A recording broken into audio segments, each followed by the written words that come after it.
Hey guys, welcome back and congratulations. Molecular biology का almost chapter complete हो चुका है। अभी सिर्फ बचा है नॉन कोडिंग आरएनए और आरएनए इंटरफेरेंस। अब अगर तुम ये सोच रहे हो कि सिर्फ डीएनए, आरएनए और प्रोटीन इतना ही था सेंट्रल डोग्मा, तो आज हमारी सोच कम्प्लीटली बदलने वाली है, क्योंकि हर प्रोटीन आरएनए नहीं बनाता और जो आरएनए प्रोटीन नहीं बनाते वही कई बार जीन एक्सप्रेशन के सबसे पावरफुल रेगुलेटर्स होते हैं।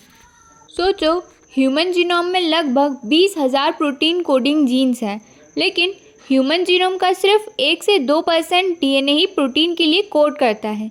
बाकी 98% डीएनए क्या करता है? क्या वो यूजलेस है?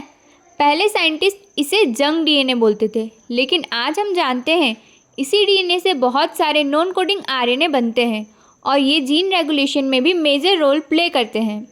सबसे पहले डिफरेंस समझते हैं coding versus non coding RNA का। कोडिंग आरएनए सिर्फ एक मेजर एग्जांपल है, एमआरएनए। ये प्रोटीन बनाने के लिए टेम्पलेट प्रोवाइड करता है।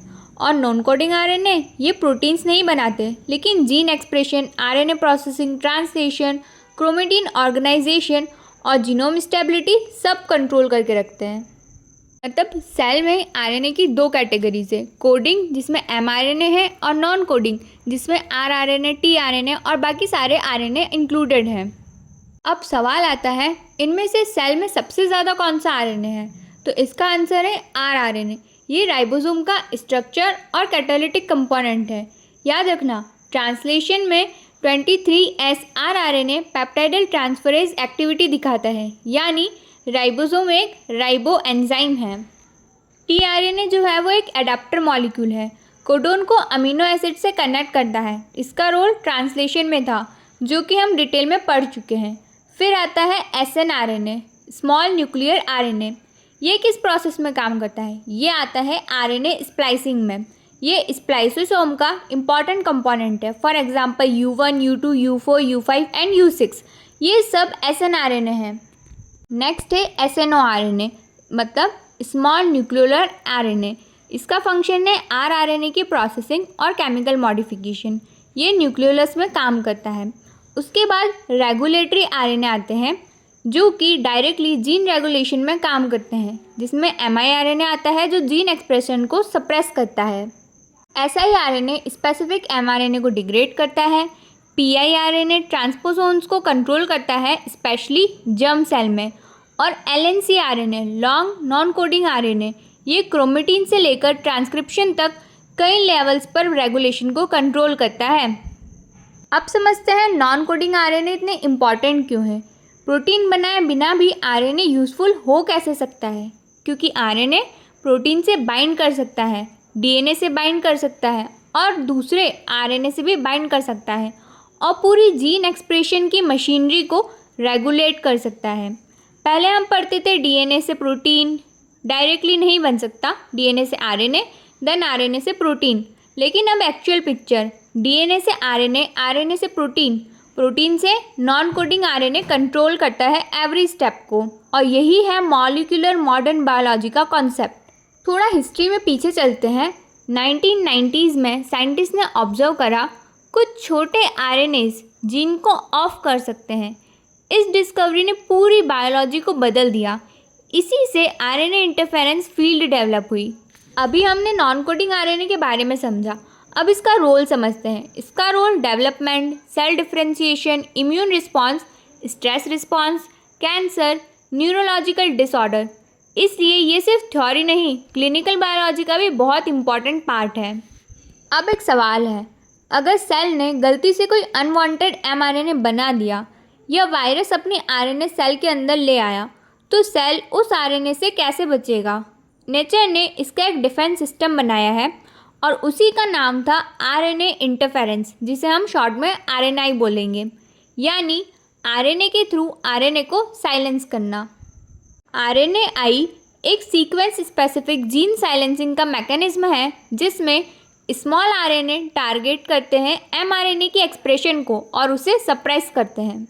आरएनए इंटरफेरेंस पाथवे में कुछ इंपॉर्टेंट कंपोनेंट्स भी होते हैं, जैसे एमआईआरएनए, एसआईआरएनए, एक्सपोर्टिन 5, डाइसर, आरआईएससी कॉम्प्लेक्स। अब हम इन्हें ही डिटेल में समझेंगे। mRNA मतलब माइक्रो आरएनए, ये सेल के अपने जीनोम से बनता है, यानी एंडोजिनस आरएनए है। mRNA का बायोजेनेसिस कैसे होता है? सबसे पहले डीएनए से ट्रांसक्रिप्शन होती है। आरएनए पॉलीमरेज सेकेंड एक लॉन्ग ट्रांसक्रिप्ट बनाता है, इसे बोलते हैं pre mRNA, primary mRNA। Pre mRNA nucleus में प्रोसेस होता है और द्रोशा एंजाइम काम आता है।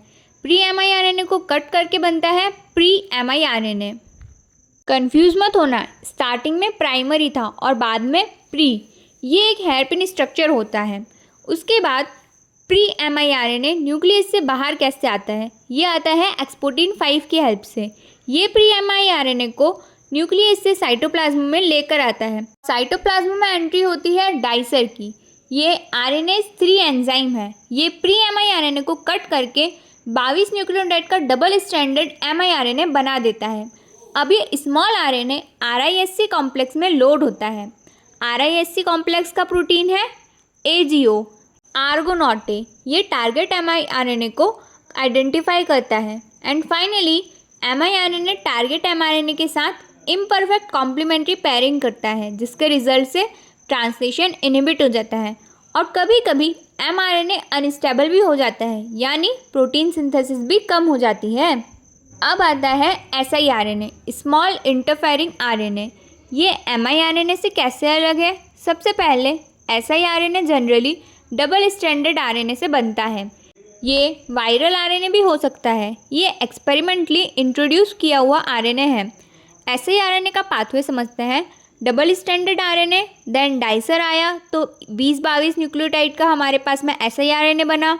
RISC कॉम्प्लेक्स के पास गया, एर्गोनॉट ने ज्वाइन करा, टारगेट mRNA से परफेक्ट कॉम्प्लीमेंट्री पेयरिंग हुई, mRNA का क्लीवेज हुआ और जीन ऑफ हो गया।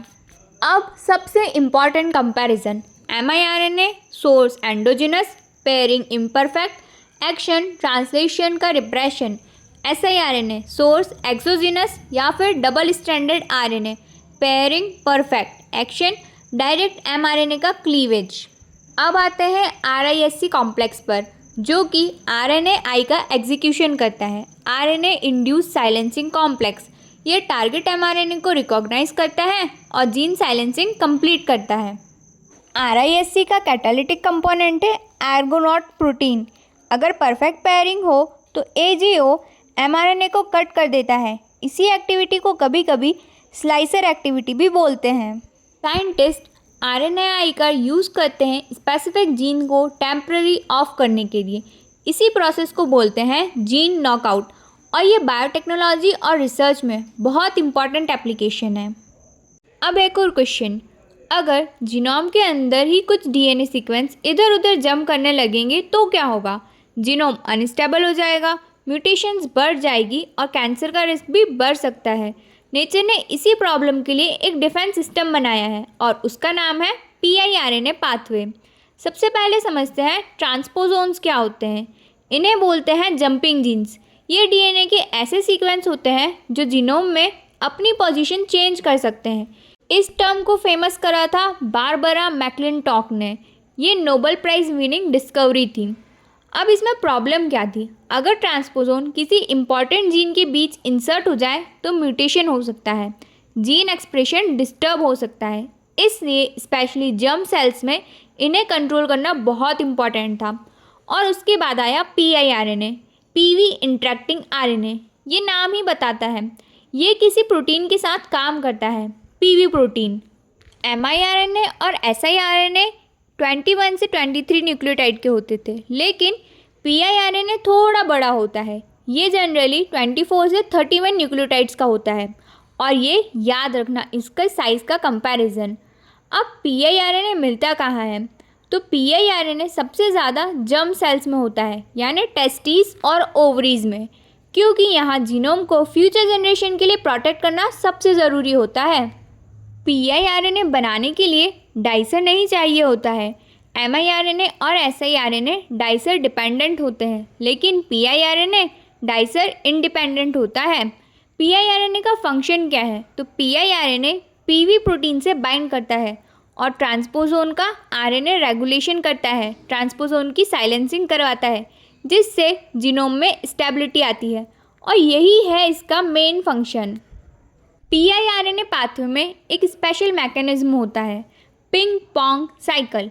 इससे pIRNA कंटिन्यूसली एम्पलीफाई होता रहता है, इसलिए इसे पिंग पोंग एम्पलीफिकेशन साइकिल भी बोलते हैं।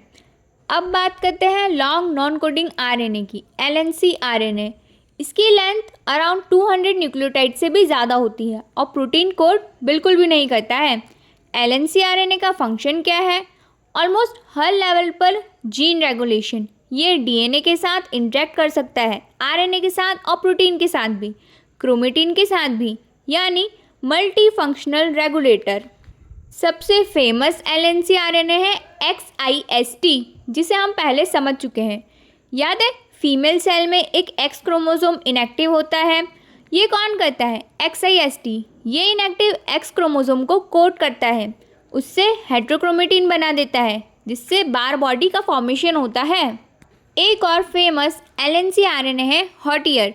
ये क्रोमेटिन मॉडिफाइंग कॉम्प्लेक्स को रिक्रूट करता है और स्पेसिफिक जीन्स को रिप्रेस करता है। कैंसर बायोलॉजी में इसका इम्पॉर्टेंट रोल है। अब देखते हैं LNC RNA के फंक्शन। स्कैफोल्डिंग, प्रोटीन्स को एक जगह लेकर आना। ये गाइड करता है, स्पेसिफिक DNA रीजन तक प्रोटीन को लेकर जाता है। ये डिकॉय करता है, मतलब ट्रांसक्रिप्शन फैक्टर्स को ट्रैप कर लेता है। ये सिग्नल भी काम करता है, सेलुलर सिग्नल्स के रिस्पॉन्स में एक्सप्रेस होता है, मतलब SGDS, scaffold, guide, decoy and signalling. अब आते हैं नेक्स्ट स्टोरी पर। सोचो एक फैक्ट्री है, एक मशीन ख़राब प्रोडक्ट बना रही थी।